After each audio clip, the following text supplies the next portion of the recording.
Les jeudis de l'économie, Radio Rythme Bleu. Bonjour à tous et bienvenue dans les jeudis de l'économie Radio Rythme Bleu, jeudi de l'économie spéciale innovation. Il y a la dernière fois, à l'occasion de ces jeudis spécial innovation, nous évoquions le thème peut-on encore innover sur Internet. On va d'une certaine façon aller plus loin puisqu'on va parler aujourd'hui de l'intelligence artificielle. Qu'est-ce que c'est, où ça nous mène, quelles sont les applications qu'on peut en attendre. C'est un sujet très vaste et nous allons en parler avec nos deux invités qui sont aujourd'hui François Casal et Jean-Marc Bouvet de l'Alliance Stratégique. Bonjour à tous les deux. Bonjour. De l'Agence Stratégique, pardon. Oui. Bonjour. Bonjour. Un petit mot pour vous présenter, François Casal, vous êtes donc professeur à HEC Paris et vous connaissez bien les Outre-mer parce que vous y menez régulièrement des missions, des formations, c'est bien ça? Et la Calédonie, vous connaissez bien aussi, hein? Absolument, et j'ai l'opportunité d'y passer un mois par an, donc c'est assez significatif, depuis 5 ans. Et pourquoi vous vous intéressez particulièrement à l'intelligence artificielle? Parce qu'aujourd'hui, je suis professeur de management et de stratégie et on est dans un moment tout à fait singulier où la grande masse de données et la technologie permet d'augmenter la capacité décisionnelle des dirigeants. Et donc, professeur de management, évidemment, je suis absolument obligé de m'intéresser à ces thèmes-là. Et on aura l'occasion de voir si on est donc obligé aujourd'hui de faire référence à ces notions-là pour diriger une entreprise, si la Calédonie a les capacités aussi de suivre le mouvement qui se génère au niveau mondial, parce que c'est un phénomène mondial. C'est peut-être bien, avant ça, Jean-Marc Bouvet, de resituer un petit peu l'intelligence artificielle aujourd'hui en Calédonie. C'est peu de choses, mais ça commence à frémir. Alors, comme partout, l'intelligence artificielle est déjà là. Ça fait partie des termes quand même qu'on a l'impression de voir arriver directement de la science-fiction. Alors, on a déjà des choses qui sont en train de se développer. On parle d'intelligence artificielle. On parle plus facilement d'ailleurs de big data. Aujourd'hui, en Nouvelle-Calédonie, et François Casal fait partie des personnes qui en parlent souvent, on a quand même un vrai sujet sur cette question-là. Et aujourd'hui, les entreprises s'y intéressent. Maintenant, beaucoup de gens ignorent encore ce qu'il y a derrière et surtout ce que l'on peut en faire. Et donc là, l'idée aujourd'hui, pour nous, c'était de voir quelles sont les différentes applications concrètes, par où ça commence, et puis surtout peut-être où on en est aujourd'hui réellement. Est-ce qu'on est très en retard ou au contraire, est-ce qu'on va peut-être pouvoir rattraper ce retard? Alors peut-être François Casal, il est bon au début de cette émission de définir ce qu'est Big Data, dont on parle beaucoup aussi, et ce qu'est l'intelligence artificielle, parce que ce sont deux choses distinctes finalement. Oui, absolument. Même si elles sont corrélées, évidemment. Elles sont liées. Alors peut-être pour commencer par intelligence artificielle, parce que finalement c'est une très très vieille notion. La définition date de 1956. Et c'est pas si vieux que ça, je m'attendais à plus ancien. Quand même, parce qu'on a, comme on l'indiquait en début d'émission, on a l'impression que c'est quelque chose qui vient d'arriver, qui émerge, et en fait, c'est la science des programmes informatiques intelligents. Alors, la grande différence, finalement, entre 1956 et aujourd'hui, c'est qu'il y a plusieurs sujets. D'abord, aujourd'hui, on a une grande masse de données qui est le moteur, le moteur de ces programmes intelligents. Et puis surtout, c'est là qu'il y a une rupture, c'est la capacité de traitement informatique des ordinateurs. Et aujourd'hui, sans commune mesure, avec la puissance des ordinateurs d'aujourd'hui. J'ai une anecdote souvent qui est assez intéressante. Le smartphone qui est devenu un outil du quotidien même de nos enfants, aujourd'hui, le moindre smartphone a plus de puissance informatique que l'informatique de la NASA en 1969, lorsque les hommes ont marché sur la Lune. Et donc, ça c'est un premier point. Donc l'émergence de l'intelligence artificielle n'est finalement possible que grâce aussi à une amélioration des outils de traitement. Absolument, parce que au niveau scientifique, c'est-à-dire les modèles mathématiques qui font fonctionner cette intelligence artificielle sont des modèles qui sont extrêmement anciens. Les réseaux de neurones dont on parle, qui ressemblent un peu au traitement du cerveau humain, le concept mathématique date de 1943. Donc en fait, le sujet aujourd'hui, c'est qu'il n'y a rien de nouveau sous le soleil, sauf deux faits, la puissance de calcul et le phénomène Big Data que vous évoquiez, qui est l'explosion de la production des données sur la planète. Alors là aussi, peut-être une ou deux idées sur la question. Mais aujourd'hui, la production de données annuelle, c'est comme si chaque humain de la planète produisait chaque jour un DVD de données. Ceci tous les jours. Et on met beaucoup de données sur un DVD. Et ceci doublant tous les 2 ans. Donc on est dans une explosion tout à fait exponentielle des données qui rend possible cette intelligence artificielle. Jean-Marc Bouvet. Alors justement, il y a la question de la donnée, il y a la question du traitement de la donnée, et je pense que vous allez peut-être aussi nous expliquer pourquoi est-ce qu'aujourd'hui on a un intérêt très poussé sur ça, c'est qu'aujourd'hui on traite plus de données. Et puis il y a l'applicatif, donc qu'est-ce qu'on fait avec toutes ces données? Il y a beaucoup d'objets connectés, ça fait partie des mots en ce moment très à la mode sur les dossiers, on parle de Google Home, on parle de différentes choses comme ça, de la voiture connectée, mais il y a des applicatifs qui sont peut-être un petit peu plus, j'allais dire, proches de nous. Et là, il y a un nom qui nous vient, alors il y a un nom si on est américain, mais si un nom on est français, c'est Barack Obama, Emmanuel Macron. On a parlé de marketing politique. Alors, il ne s'agit pas d'un jugement sur les hommes, il s'agit d'une façon de faire la campagne. Est-ce que vous pouvez nous en dire un petit peu plus sur la façon dont le big data et la façon dont on traite la donnée a impacté finalement un champ public tel que la vie politique et une campagne électorale? Oui, alors toujours en partant du big data, il faut savoir que sont ces données du big data. Et en fait, 80% de ces données sont ce qu'on appelle des données non structurées. Et en fait, les données non structurées, il s'agit de sons, d'images, de vidéos, mais surtout de texte. Et en fait, aujourd'hui, une des principales applications de l'intelligence artificielle, c'est ce qu'on appelle l'intelligence artificielle sémantique, ou le traitement automatique du langage naturel. Et donc aujourd'hui, d'abord Barack Obama, puis Emmanuel Macron, d'ailleurs avec une start-up française dans les 2 cas de figure, ont été capables d'analyser les comportements des citoyens, des électeurs. Leurs attentes. Mais ça veut dire finalement qu'ils ont bâti leur campagne pour répondre aux attentes des électeurs ou pour mettre en avant leurs propres convictions? Alors on entre dans un autre sujet qui est un sujet politique particulièrement intéressant, c'est-à-dire doit-on répondre aux attentes des électeurs lorsqu'on est un homme politique ou une femme politique? C'est un débat d'apéritif intéressant. Mais de toute façon, ce sera un débat sur l'utilisation en général de l'intelligence artificielle et des big data. Voilà. Mais en tout cas, ce qui est tout à fait en rupture par rapport aux pratiques traditionnelles, c'est que souvent, lorsqu'on fait des sondages politiques ou des études de marché dans les entreprises, on va poser des questions à des personnes qui vont faire un certain nombre de déclarations. Aujourd'hui, en fait, sur Internet en particulier, lorsqu'on cherche par exemple sur Google, en fait, on est sur une approche comportementale. Quelqu'un qui dit je cherche une Clio pas chère à Nouméa, très probablement, lorsqu'il fait cette recherche sur Internet, il cherche une Clio pas chère à Nouméa. Et on est certain de ce comportement. Et derrière l'intérêt, et c'est beaucoup d'intérêt de l'intelligence artificielle, c'est qu'on va pouvoir prédire son comportement. Oui, Jean-Marc Bouvet. Alors justement, quand on parle de stratégie d'entreprise, et on en parle assez souvent dans cette émission, on parle beaucoup de la connaissance du marché et de la façon dont on est capable de lire les véritables conditions et critères déterminants du marché. Il y a quelques dizaines d'années, on parlait de prospective, on essayait un peu d'anticiper l'avenir, c'était pratiquement de la voyance parfois, c'était un petit peu tombé. Est-ce qu'aujourd'hui, on peut dire que avec le big data, encore une fois, il n'y a pas de jugement, c'est pas bien ou pas bien, mais est-ce qu'on n'est pas capable, de plus en plus, avec les fameuses données dont vous parliez tout à l'heure, de connaître de façon extrêmement pointue le marché avant même de prendre un risque en termes d'entreprise ou pour le coup d'organisation publique également? J'ai envie de dire que c'est déjà une étape qui est dépassée en informatique à la fin du XXe siècle et on va dire jusqu'à 2010-2015. On était déjà capable d'avoir un bon niveau de description à partir de données d'une situation. En informatique, on parlait d'informatique décisionnelle. C'était des outils extrêmement proches des outils de l'intelligence artificielle qui étaient capables de décrire un phénomène qui pouvait être un phénomène commercial, un phénomène de gestion, un phénomène industriel. La rupture aujourd'hui, elle n'est pas tellement dans la description. Encore que on peut traiter ces fameuses données non structurées, ce qui était difficile précédemment, mais surtout, c'est là qu'il y a vraiment une rupture, c'est qu'on peut entrer dans ce qu'on appelle un management prédictif. Un exemple peut-être tout à fait singulier et intéressant, moi sur lequel je suis amené à intervenir, je suis officier de réserve de gendarmerie et j'interviens pour la direction générale de cette noble institution qui a développé un modèle prédictif de vol de véhicules à 24 heures.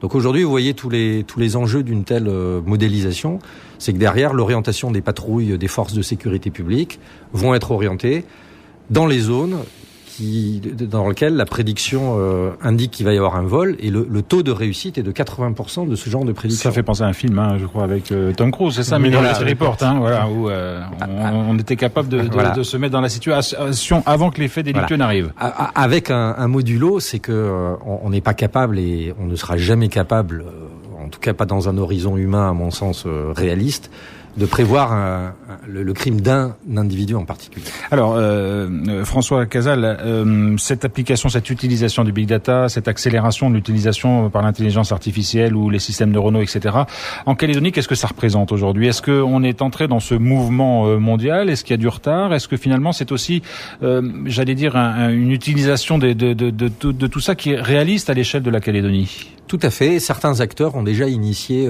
des démarches, notamment des démarches industrielles.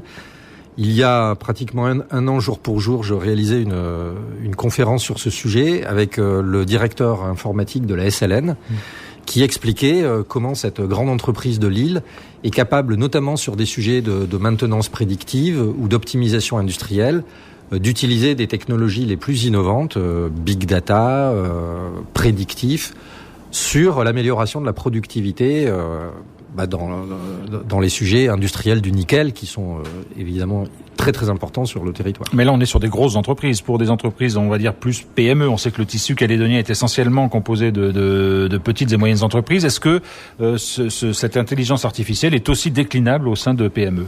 Oui, alors plutôt dans des sujets de commerce, avec une véritable opportunité, c'est qu'en fait, au sens de Google en particulier, la Nouvelle-Calédonie est considérée comme un territoire, un pays à part. Et donc, on peut isoler les attitudes, comportements et requêtes sur Internet extrêmement spécifiques de ce lieu. Et derrière, en tirer un certain nombre d'études ou d'enseignements. Et les premières missions de conseil ont été réalisées en Nouvelle-Calédonie auprès d'entreprises plutôt modestes. Avec un marché pourtant qui est très restreint, puisqu'on sait quelques 260 000 personnes, en gros, ça reste un marché restreint. Avec un marché restreint, mais en fait avec des produits de grande consommation qui permettent d'ores et déjà d'envisager, d'améliorer, d'affiner des stratégies commerciales. Jean-Marc Bouvet. Alors, vous n'êtes pas sans savoir qu'il y a une question qui agite justement la Calédonie depuis un certain temps, c'est la question de l'après-nickel. Et beaucoup comparent le data et le phénomène du big data ou même la même révolution que le pétrole. Est-ce qu'aujourd'hui, on peut envisager que le big data offre un après-nickel par une meilleure exploitation du marché ou par le développement de nouveaux services, de nouvelles applications, au-delà des applications industrielles dont vous avez parlé? D'abord, on a la preuve que c'est possible. Si on regarde les grands leaders internationaux, les fameux GAFAM, Google, Apple, Facebook, Amazon, Microsoft, qui sont des entreprises qui traitent de la donnée et qui vont valoriser cette donnée au travers d'outils, de logiciels ou de machines. Aujourd'hui, si on considère la valorisation cumulée des GAFA ou des GAFAM, si on inclut Microsoft, elle est pratiquement le double de celle du CAC 40 en France, à partir de ces 5 entreprises. Donc aujourd'hui, effectivement, dans une perspective historique, la valorisation boursière, ça a été le pétrole au XXe siècle. Aujourd'hui, c'est des entreprises qui traitent la donnée. Donc ça, c'était peut-être une remarque liminaire. En Nouvelle-Calédonie, moi, je pense qu'on aurait des secteurs où cette valorisation de la donnée pourrait créer de la richesse. Un, me semble évident, c'est celui du tourisme, qui pourrait être un complément du business model du nickel, sous réserve peut-être d'une volonté que ce soit le cas. Mais là, je pense qu'on entre dans d'autres considérations. Tout à l'heure, vous disiez que la France était bien placée sur l'intelligence artificielle d'une part, mais également sur le big data.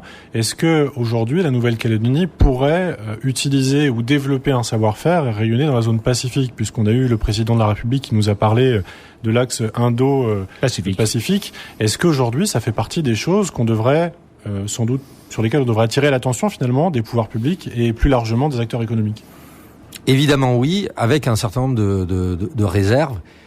Et la réserve que je vais évoquer, elle s'applique finalement à tous les territoires et à toutes les industries. Le sujet aujourd'hui, c'est la compétence.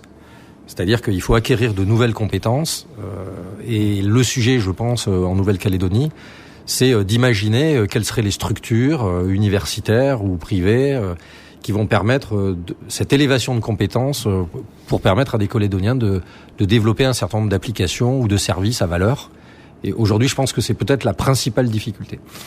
J'aimerais bien qu'on revienne un petit peu sur l'intelligence artificielle, l'utilisation de Big Data, sur une réflexion un peu plus fondamentale, parce que finalement, l'utilisation de toutes ces nouvelles technologies, pour faire bref, ça donne une image de l'entreprise qu'on pourrait voir à deux vitesses. On peut avoir une image, justement, on utilise le Big Data, on utilise l'intelligence artificielle pour affiner son marché, pour etc., etc. Et il y a une approche très froide de l'entreprise, de sa rentabilité et de sa réussite. Et puis, on dit, on se passe un peu de tout ça, mais on bâtit sur l'humain, parce que la société, c'est aussi une petite communauté, etc. On est peut-être moins performant, mais on fait du bien à une plus petite échelle. Est-ce que là, il n'y a pas deux visions de la société, deux visions de l'entreprise qui s'affrontent par le biais justement du développement de l'intelligence artificielle et du big data?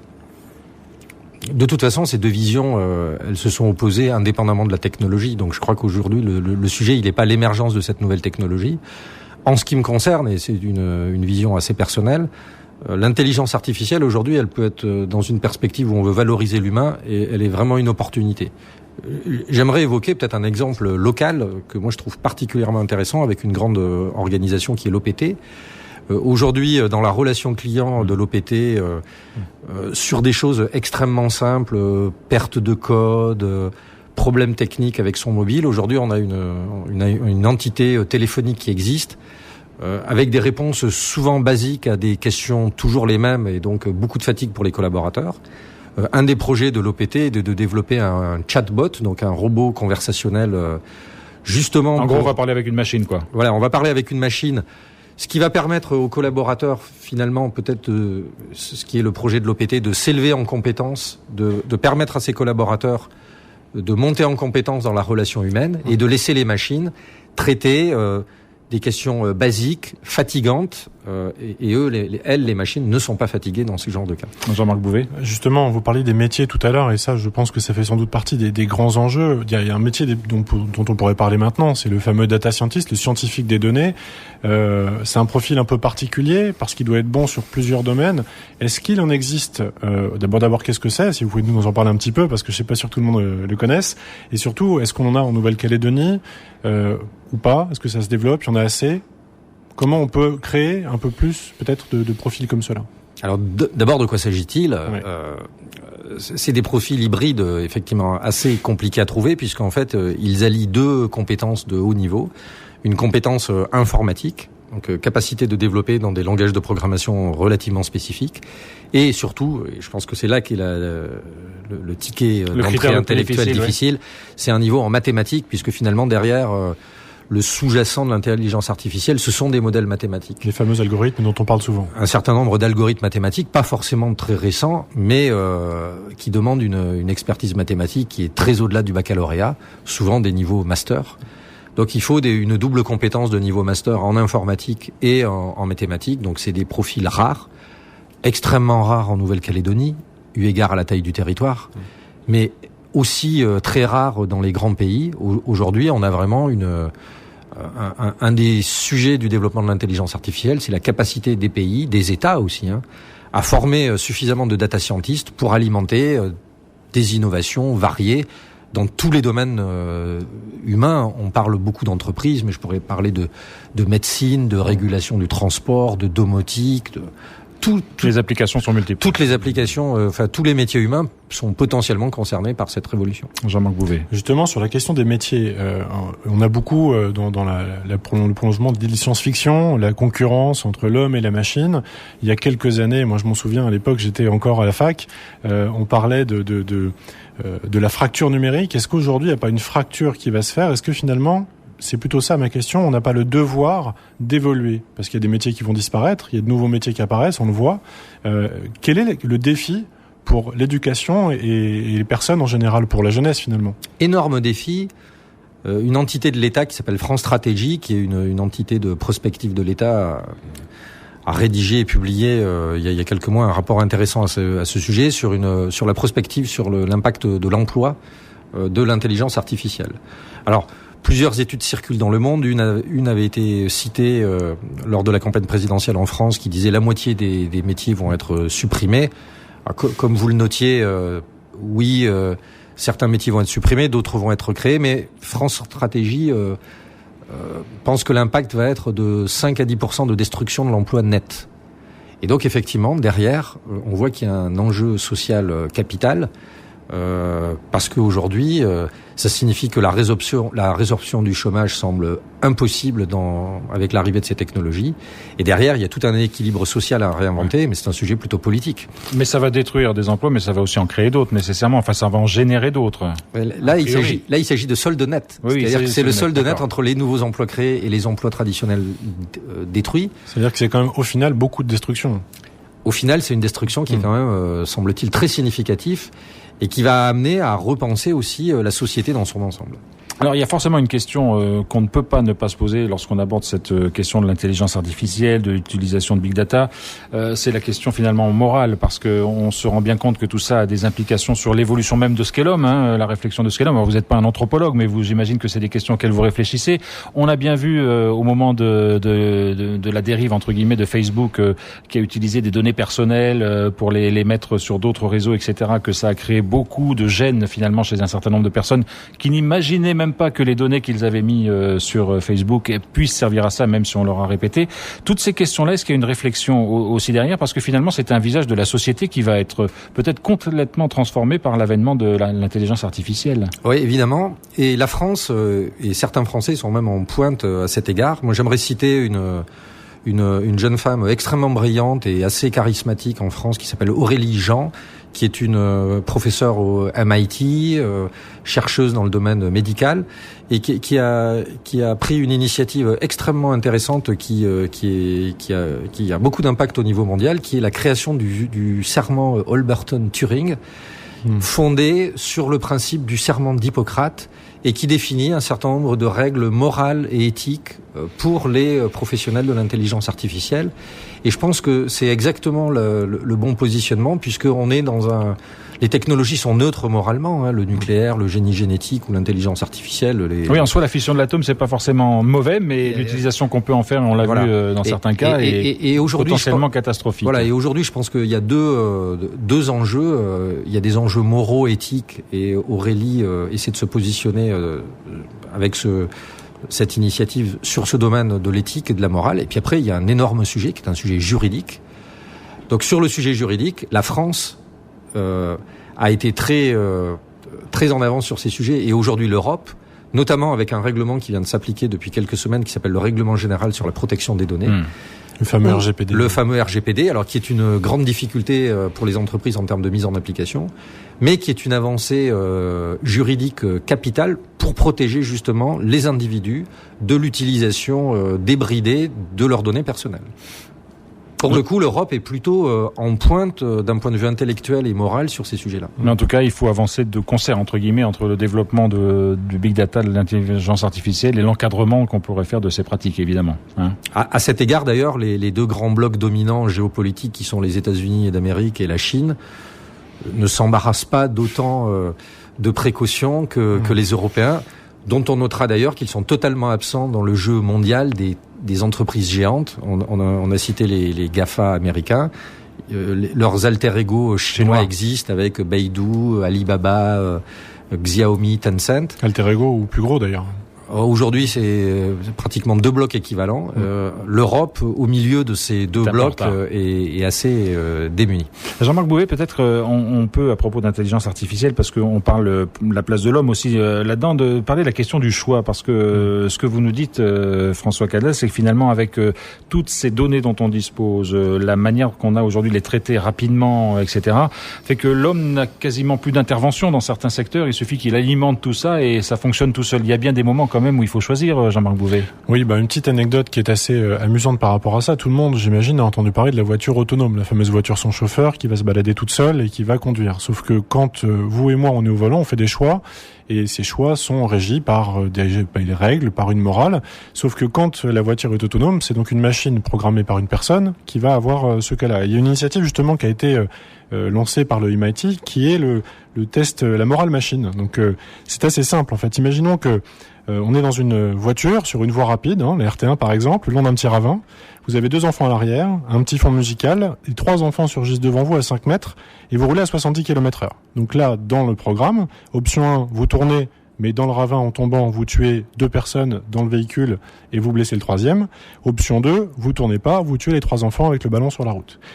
Ce genre de questions, vous devez proposer une réponse qui va être acceptable moralement et surtout soutenable juridiquement. Et au MIT, il y a 3 chercheurs, dont un français de la Toulouse Business School, qui ont fait un petit logiciel qui permet de tester en ligne. Alors je l'ai fait.